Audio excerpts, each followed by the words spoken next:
बिस्मिल्लाहिर्रहमानिर्रहीम। आज हमारा ये लेक्चर जो है वो Oxford think new syllabus mathematics 8 edition उसकी बुक 1 जिसको D1 भी कहते हैं उसके chapter number 4 integers, rational numbers and real number से रिलेटेड है। इस चैप्टर की जो लर्निंग आउटकम्स हैं उसमें सबसे पहले हम नेगेटिव नंबर्स और इंटीजर्स को देखेंगे। उसके बाद एब्सोल्यूट वैल्यू और नंबर लाइन क्या और इसका आपस में क्या रिलेशन है।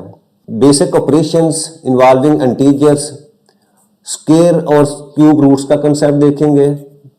फिर उसके बाद basic operations on fractions, mix number and decimals, और लास्ट के ऊपर हम रैशनल नंबर्स, इरैशनल नंबर्स और रियल नंबर्स और उनकी डेसिमल रिप्रेजेंटेशन जो है उसके ऊपर जो है वो डिस्कस करेंगे। आज के क्वेश्चन की तरफ चलते हैं। Question number 10 exercise 4C, without calculating the value explain whether the value is positive और नेगेटिव। कहते हैं क्वेश्चन को सॉल्व नहीं आपने करना, सॉल्व किए बगैर सिर्फ आपने ये बताना है कि इस क्वेश्चन का जो साइन है वो कौन सा होगा, वो प्लस में होगा या माइनस में होगा। तो इसको जब हम सॉल्व करें तो इसका जो आंसर है वो तो सिंपल है, the value of sine is negative. अच्छा, ये कैसे है? बिकॉज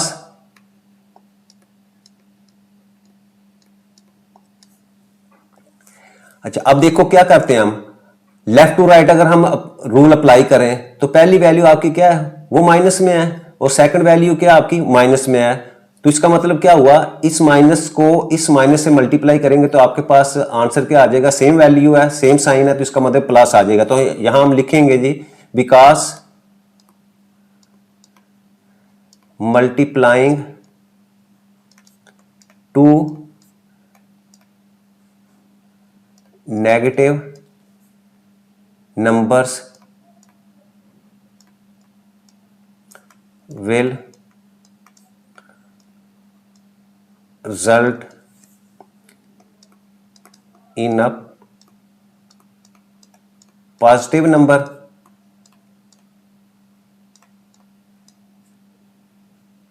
ये तो हो गया, यानी इसको इसके साथ हमने मल्टीप्लाई किया तो आपके पास आंसर क्या आ गया, वो प्लस का आ गया।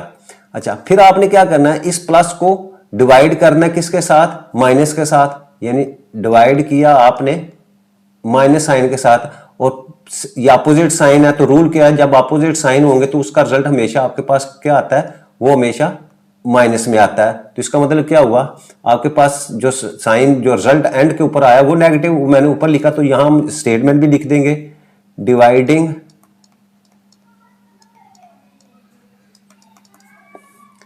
दिस पॉजिटिव नंबर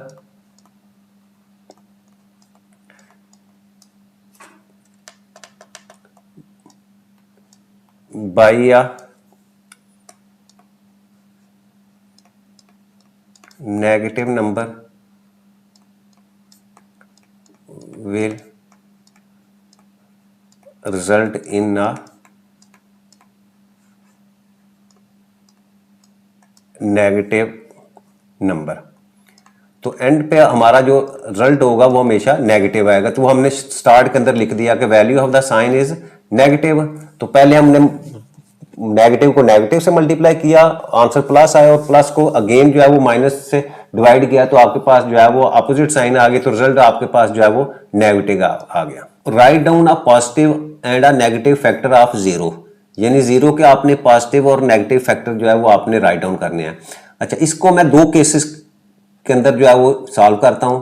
अच्छा, पहला केस क्या है, पहला केस तो यह है कि zero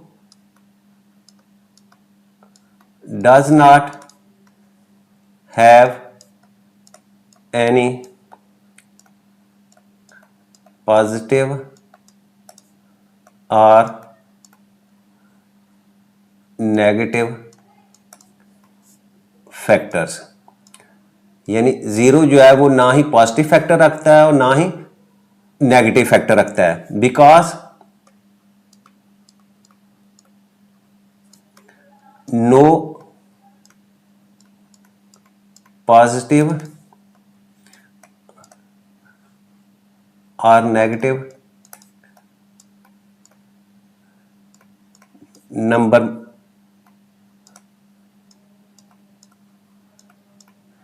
multiply by any other number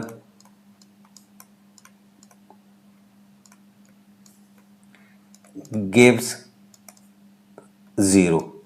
अच्छा, अब देखें इसका क्या मतलब है कि जैसे हमने वैसे हम देखें तो अगर मैं 6 के फैक्टर लिखूं तो मेरे पास 6 के फैक्टर क्या आते हैं, या तो आता है जी 2 मल्टीप्लाई बाई 3 तो आपके पास 6 आ जाता है। इसी तरह अगर मैं कहूं 1 को 6 से मल्टीप्लाई करूं तो फिर भी आपके पास 6 आ जाता है। तो इसका मतलब क्या हुआ, 2 और 3 क्या है, 6 के फैक्टर्स हैं। इसी तरह 1 और 6 जो है वो भी 6 के फैक्टर हैं। अच्छा, दूसरी एग्जाम्पल अगर मैं कहूं जी 15 है तो 15 को अगर मैं लिखूं तो मैं लिख सकता हूं 3 मल्टीप्लाई बाई 5। तो 3 और 5 जो है वो आपके 15 के फैक्टर्स हैं। यानी जब इन फैक्टर्स को इस 15 के ऊपर आप डिवाइड करते हैं तो आपका क्या होता है, ये फुल्ली या कंप्लीटली जो है वो एग्जैक्टली उसके ऊपर डिविजिबल होते हैं और इसका रिमाइंडर जो है वो हमेशा 0 आएगा। यानी जब भी किसी नंबर को उसके फैक्टर्स के ऊपर डिवाइड करते हैं तो उस सूरत में क्या होता है कि वो फैक्टर्स उस नंबर को कंप्लीटली जो है वो डिविजिबल होते हैं। तो जब हम 0 की बात करते हैं तो 0 does not have any positive और नेगेटिव फैक्टर। तो 0 का कोई ऐसे फैक्टर्स, कोई ऐसे नंबर्स नहीं है कि जब हम उन दोनों को चाहे वो पॉजिटिव में हो या नेगेटिव आपस में मल्टीप्लाई करें तो आपके पास 0 आ जाए। तो इसका मतलब क्या हुआ कि 0 does not have any positive और नेगेटिव जो है वो फैक्टर्स। एक केस तो ये है।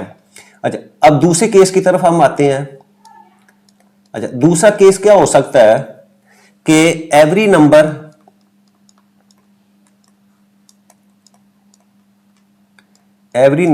Is a factor of 0। यानी हर नंबर जो है वो 0 का फैक्टर है बिकॉज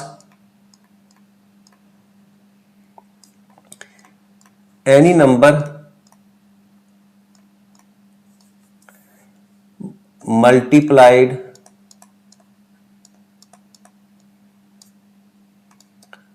बाय 0 गिव्स 0। यानी उसकी देखो उसकी रीजन क्या है कि जब अगर मैं 0 को 1 से मल्टीप्लाई करता हूं तो इसका मतलब आपके पास आंसर क्या आता है, 0 आता है। इसी तरह मैं अगर 0 को -1 से मल्टीप्लाई करता हूं फिर भी आपके पास 0 आ जाता है। अच्छा, अब यहां से हमें पता चला कि every number is a factor of 0 because any number multiplied by 0 gives 0। यानी आपका 0 जो है वो क्या है कि हर नंबर ही जो है वो 0 का फैक्टर है। यानी आप देखो 0 को 1 से मल्टीप्लाई किया तो आपके पास 0 आ जाता है। इसका मतलब ये आपका 1 जो है ये मल्टीप्लिकेटिव आइडेंटिटी है। तो यहां से हमें पता चला कि हेंस पॉजिटिव